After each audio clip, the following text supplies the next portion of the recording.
नमस्कार बंधुरा माधुरी चैनेले सबाइके स्वागत जानाई। और आज के रान्ना करेছি बेशी किछु रान्ना करिনি, अल्प अल्प रान्ना करेছি।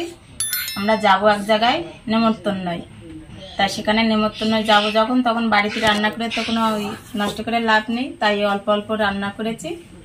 তা বাড়িতে শুধু ক্যামেরাম্যান মানে আমার ছেলে আর আমি আছি, আর সবাই যাবে সাজুগুজু করছে। তা আমি ভাবলাম যে আমি কটা খেয়ে নিই, যাই আমার খাওয়াটা কেমন হবে কি না হবে। তা আমি ভাবলাম খেয়ে নিই।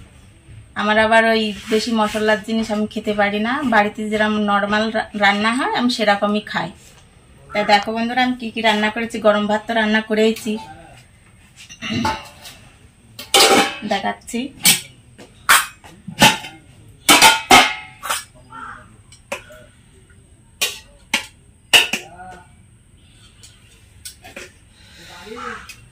অল্প অল্প ভাত নেব।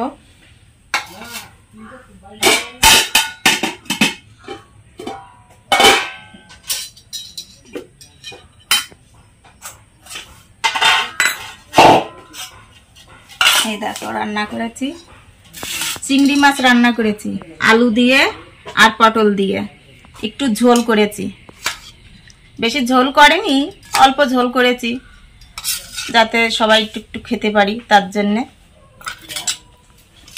চিংড়ি মাছের রসা চিংড়ি মাছের রসা না একটু ঝোল হয়ে গেছে।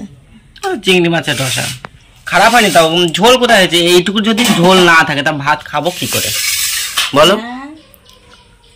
আমি আবার কিন্তু শুকনো শুকনো ভাত খেতে পারি না। দেখো কি রান্না করেছি, এদিকে আছে রুই মাছ আলু দিয়ে আর কচুরমুখী। বন্ধুরা কচুরমুখী চেনো নাকি তা জানি না, আমাদের এখানে কাটি কচু বলে, আবার হচ্ছে গিয়ে কচুর মুখও বলে, মুখী কচু বলে।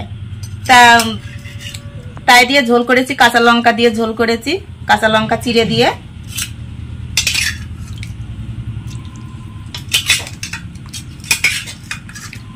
যারা পুরনো সাবস্ক্রাইব করেছো তাদেরকে অসংখ্য ধন্যবাদ, আর যারা করনি তারা করে দিও। আর আমার ভিডিওটি কেমন লাগে তোমরা বলবে কমেন্ট করে। তাহলে আমি খেতে বসে গেলাম বন্ধুরা। আজকে ভাজা ভুজো কিচ্ছু করিনি,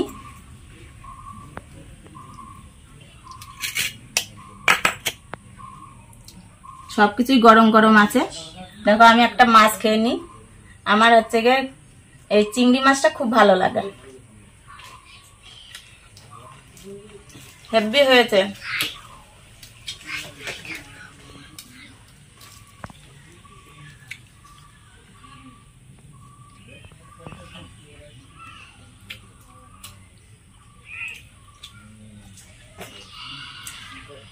তো বন্ধুরা যদি ভিডিওটি ভালো লাগে তাহলে একটা লাইক করো, আর আজকের জন্য টাটা।